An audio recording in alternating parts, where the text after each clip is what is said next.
Hi, it's Emily, and today I have been in Edmonds, Washington almost the whole day.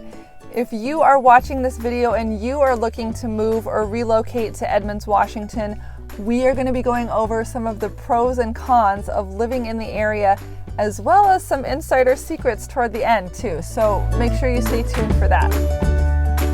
This is Emily Cressey, and I live here deep in the Puget Sound area. I live just north of Seattle, very close to kind of the bedroom community of Edmonds, Washington. It's really a suburb.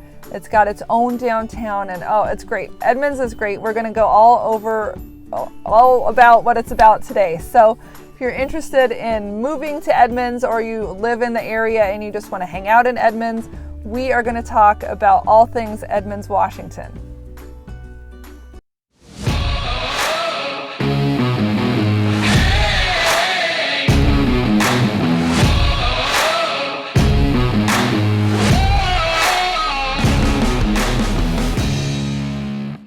What you need to do next is just make sure that you subscribe to our channel and click the bell. The bottom line is to educate you, serve you, and take care of you. We've got your back. So with no further ado, let's jump into the Edmonds video, pros and cons of living in Edmonds. And we're going to start on the con side. Is there anything bad about living in Edmonds?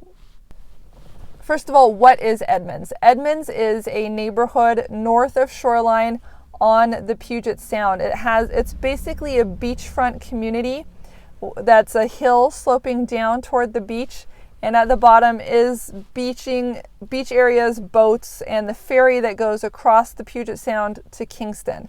So this area has a couple of cons, although it's considered pretty idyllic for a lot of people.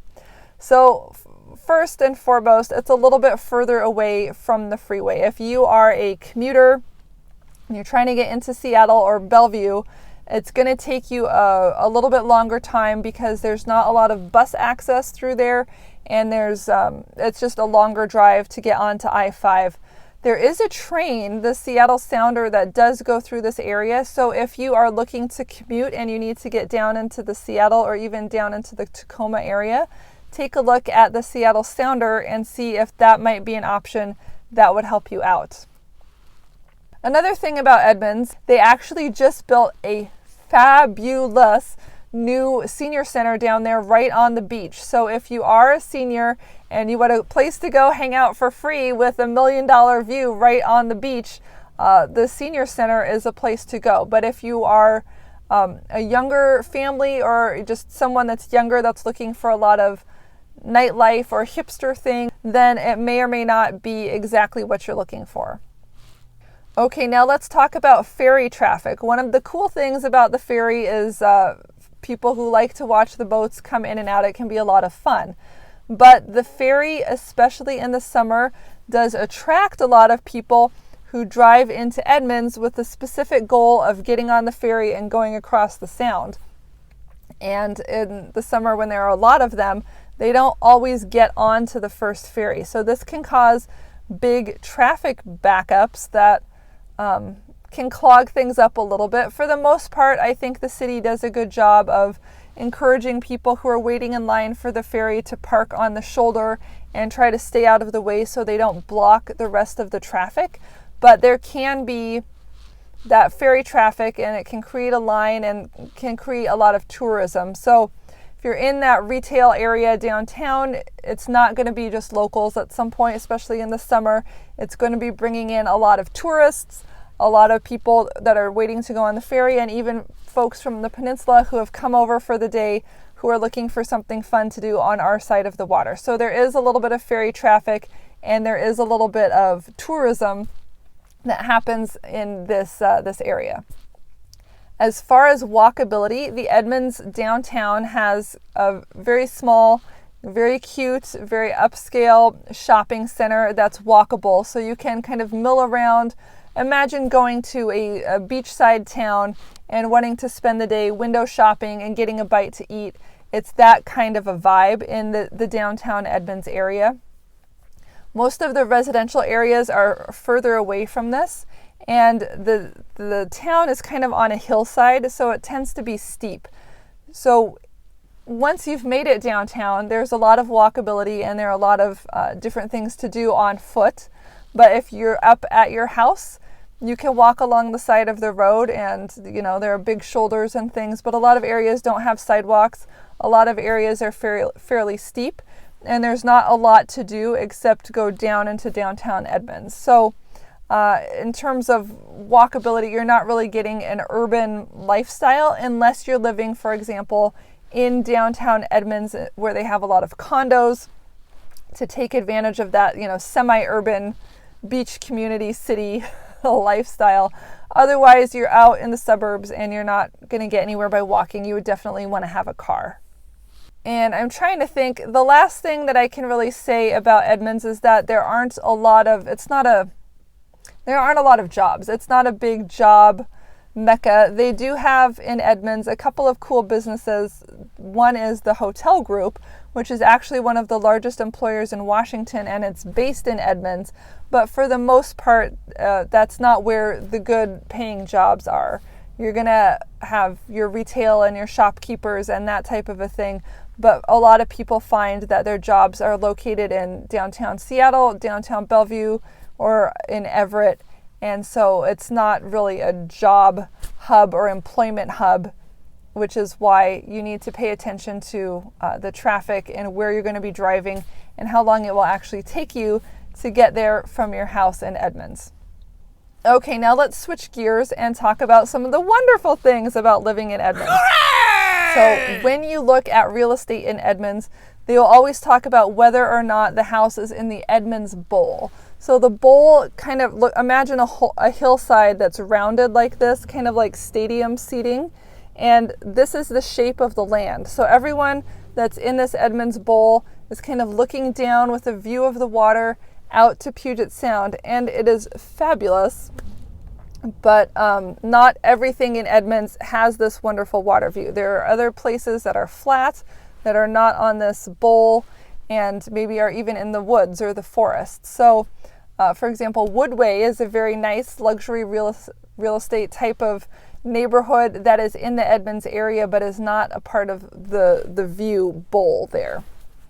So when you think bowl, think view property with a view of the Puget Sound. That's very desirable. It's a fantastic view. Not only are you looking out to the water, but you can look out across the water to the Olympic Peninsula with a beautiful mountain range. It's just a fantastic view, and you've got it right there if you live in the Edmonds Bowl in a view property. So take that into account when you're looking at different homes and trying to compare where to live. Next, I should have put this first. One of the things that is probably the best thing about Edmonds is the beach and the waterfront itself. We have Brackett's Landing and Edmonds Marina Park down there. It's just fantastic. They've got sandy beaches. The kids can play. The water is swimmable. They actually have an underwater scuba playground. So there's a scuba dive shop that takes classes and groups out, and they go underwater. And I've never been, but I think that just sounds amazingly cool. They have the ferry, which you can drive onto. You can walk. You could take your motorcycle. You could go across the water, across the Puget Sound, have lunch in Kingston, do a little window shopping, and then come back. And that's only about a 20 or 30 minute ferry ride to do that. Downtown Edmonds itself, there are a lot of nice restaurants that you can park and walk to. And it almost has a bit of a European village feeling, or a beachside village if you have gone to Seaside, Oregon, or any of those other towns. You just kind of walk around, mill around. Everyone's friendly. There are a lot of tourists as well as locals, and you can duck into different types of restaurants, wine shops, stone shops, all sorts of different things. They have the Edmonds Museum. So there is a lot to see and a lot of, I don't know if I want to call it cultural things, just a lot of shopping and a lot of cute things. Downtown Edmonds has that big draw. But the beach is my favorite because it's totally free, and there's so much to watch there. There's a fisherman's pier. So I was down there in August last year, and I saw so many people with crab traps dropping traps into the water and of course fishing pole fishing as well. And then there were actually people who had parked up in the Edmonds parking lots and brought their inflatable boats or their portable boats, any kind of boats that they had at home, and they were actually just launching them into the water right there from the beach and going out to drop crab traps, just even with a little rowboat or a canoe that they had. So crab season is amazing here. But if you don't have a little boat and you have a big boat, you can actually park it in the water, permanently. There's a Edmonds Yacht Club, and there are a lot of sailboats and motorboats and that kind of a thing here in Edmonds as well. So if you do want to keep a boat and you don't want to park it in your driveway and trailer it back and forth, you can actually moor it here in the water at Edmonds, which is a gorgeous sight to behold. I always like to walk by there and kind of pretend, if I were going to buy a boat, which one would it be? And then down further, there's a park. There's a dog park, off-leash dog park.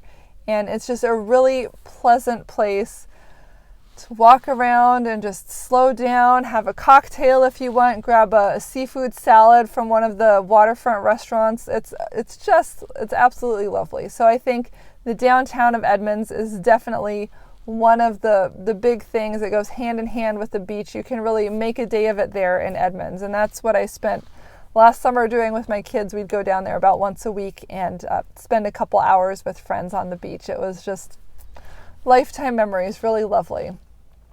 What they say in Edmonds is it's an Edmonds kind of day, and that's just those days where you can unplug, have a slower rate of life, enjoy the water and the sound. It might be breezy, it's not always super hot at the beach on the Pacific coast. We get a little bit of wind off the water that's cooler, but we do get some glorious sunny days and seagulls, and just whatever kind of day it is, it's an Edmonds kind of day when you're in Edmonds, I think is the bottom line there. Now, there is a train that runs through Edmonds, and for some people this is a huge plus because I think most of them are under 5. We were at Richmond Beach today as well as Edmonds, and we saw a kid standing on the bridge with his dad. The train passes under the bridge, and they stood there for about 45 minutes waiting for the train to come by, and it hadn't come yet, but that little boy was confident that it was just around the corner. So for a lot of kids, it's very exciting to see the train come through. Now, a while back, we had some controversy because some of the trains were carrying coal and people felt that it was bringing coal dust into the air. So it's just interesting, I'll put the train in the neutral column. There is a train track. It can stop traffic for a few minutes. It doesn't tend to be an overly long train or anything like that. So just a good thing to know about. It can also be a convenience. The Seattle Sounder train is for commuters, and so that's a big plus for a lot of people as well as just the folks who like to watch trains. Now, when it comes to local businesses, I would not be doing you any favors if I forgot to mention Rick Steves. Rick Steves is kind of a local boy made good. He is a travel writer who turned his passion for visiting Europe into a whole business franchise called Rick Steves Europe, Rick Steves Through the Back Door. He actually had his own PBS special where cameramen would film him traveling around in Europe and talking to locals there. And so he has his own tour company and travel shop, and they're based out of Edmonds as well. We've been on a Rick Steves tour in Ireland, and it was 2 weeks of fabulousness. I highly recommend all of the Rick Steves tours as well as the Rick Steves travel books, which really focus on giving you, not just the Hilton American cookie cutter experience in whatever country you go to, but really helping you get in through the back door, the underground, the meeting the people, the culture, getting to know what it would be like to live there and how people treat you, what they do for fun, just kind of getting in under the skin of the area that you're visiting a little bit. I think it's a really wonderful way to travel. And so he's made a huge business of that. It's called Rick Steves, and it's in Europe. It's in Edmonds. And then the last thing I think I'll mention today, just going back to culture, is that there is a lot of cultural events available in. There are a lot of cultural events available in Edmonds. So we have the Driftwood Players, which are a community-based theater group that are very popular. There's also the Edmonds Symphony, and there are some dance performances that take place. So if you do enjoy the arts, whether you're on vacation or just living there and you don't want to go all the way into downtown, Edmonds has made itself into something of an arts and a cultural center.